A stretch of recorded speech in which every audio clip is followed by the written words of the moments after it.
정치권이 40조 원이라는 거대한 재원을 동원해 경제를 살리겠다고 선언했습니다.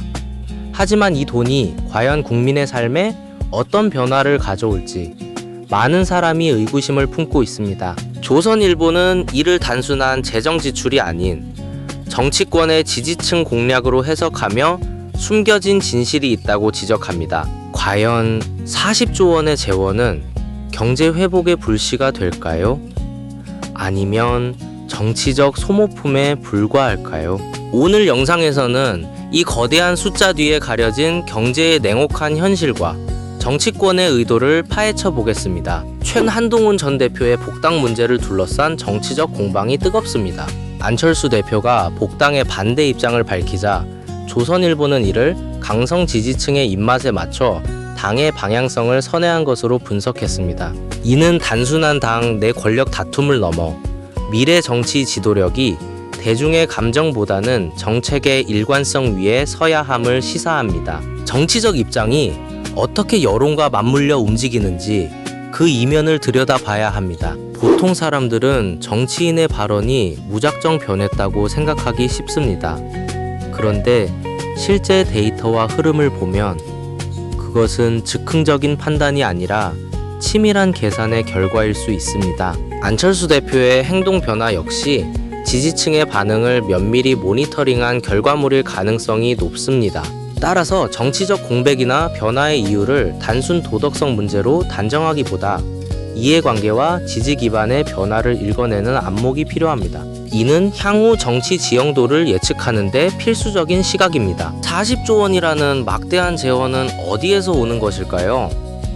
대부분 세금 인상이나 추가 국채 발행을 상상하기 쉽습니다. 하지만 실제 경제 메커니즘은 훨씬 복잡합니다. 정부의 지출 확대는 단기적으로 경기 부양 효과를 낼 수 있지만 중장기적으로는 인플레이션 압력이나 재정 적자 확대라는 부작용을 초래할 수 있습니다. 조선일보는 이러한 재정 정책의 지속 가능성에 의문을 제기하며 숨겨진 비용이 누구에게 전가될지 주목하고 있습니다. 많은 사람이 40조 원이 곧바로 내 통장에 들어오는 것으로 오해합니다.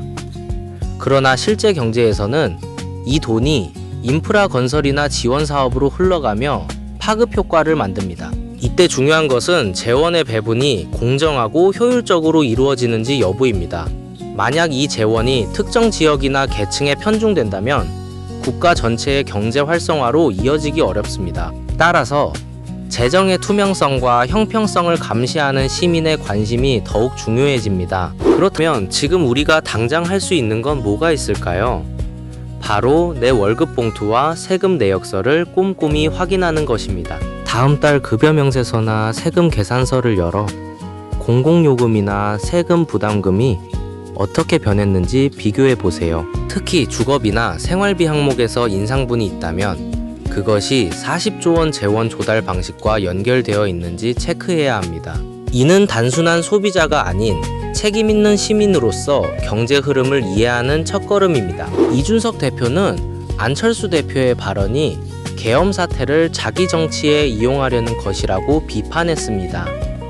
이는 정치권 내부의 신뢰 붕괴가 얼마나 심각한지 보여주는 사례입니다. 서로를 적으로 규정하며 전국을 혼란스럽게 만드는 구조가 지속된다면 경제 정책의 실효성도 떨어질 수밖에 없습니다. 정치권의 대립이 국민 삶의 질 향상으로 직결되지 않는다면 그 모든 노력은 공연불에 불과할 수 있습니다. 잠깐! 영상이 도움이 됐다면 구독과 좋아요 한 번씩 부탁드립니다.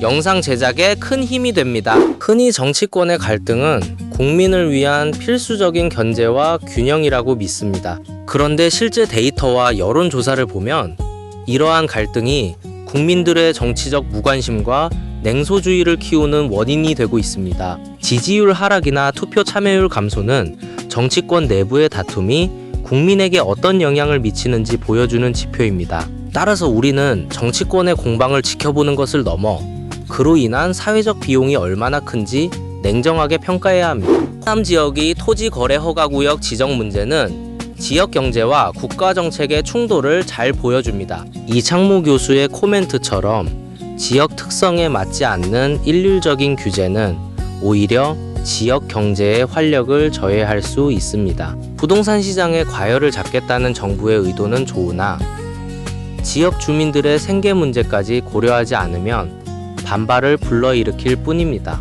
정책의 일관성보다는 지역별 실정에 맞는 유연한 접근이 필요하다는 점을 시사합니다. 토지 규제 정책이 실효성을 거두기 위해서는 사전에 충분한 관계자 의견 수렴이 필요합니다. 지금부터라도 거주하고 있는 지역의 부동산 규제 현황을 지자체 공식 홈페이지에서 확인해 보세요. 특히 허가구역 지정 여부나 거래 제한 사항을 체크하면 내 재산 가치에 미칠 영향을 미리 예측할 수 있습니다. 이는 불필요한 재산 손실을 방지하고 합리적인 투자 결정을 내리는 데 도움이 됩니다.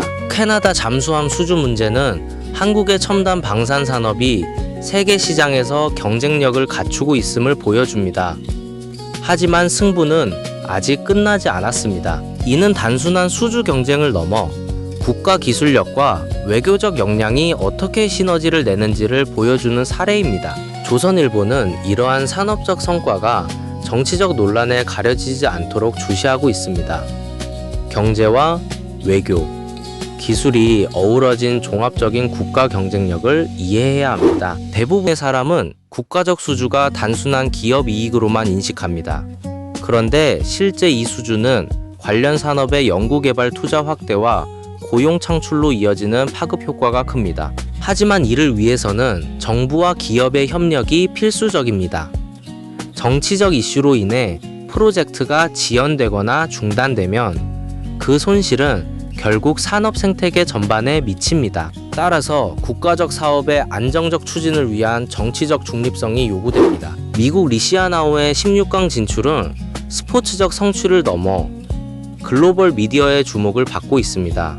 이는 한국 사회가 국제적 이슈에 얼마나 민감하게 반응하는지를 보여줍니다. 하지만 스포츠 뉴스 뒤에 숨겨진 경제적 효과, 즉 스포츠 산업의 활성화나 관광 수익 증대 등을 함께 고려해야 합니다. 단순한 승패를 넘어 스포츠가 경제와 사회에 미치는 영향을 종합적으로 바라보는 시선이 필요합니다. 병사들이 본 적도 없는 총을 명사수가 만든 총으로 오인하는 사례는 정보의 왜곡이 얼마나 쉽게 일어날 수 있는지 보여줍니다. 조선일보는 사설이 이러한 왜곡된 정보의 확산에 일조할 수 있다고 경고합니다. 따라서 우리가 접하는 뉴스와 정보의 진위를 가리기 위해서는 여러 출처를 교차 검증하는 습관이 필수적입니다.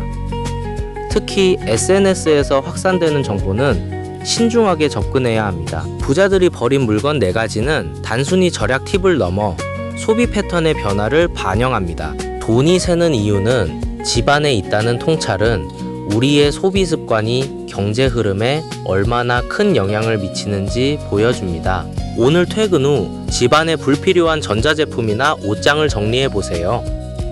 이는 단순한 청소가 아니라 내 자산의 흐름을 파악하고 효율적인 자원 배분을 시작하는 경제적 실천입니다. 40조 원의 재원과 정치권의 공방, 그리고 숨겨진 경제의 진실.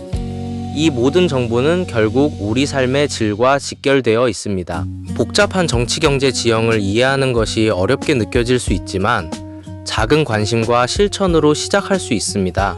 오늘 알게 된 사실들이 내일 더 나은 결정을 내리는 데 도움이 되길 바랍니다. 함께 해주셔서 감사합니다.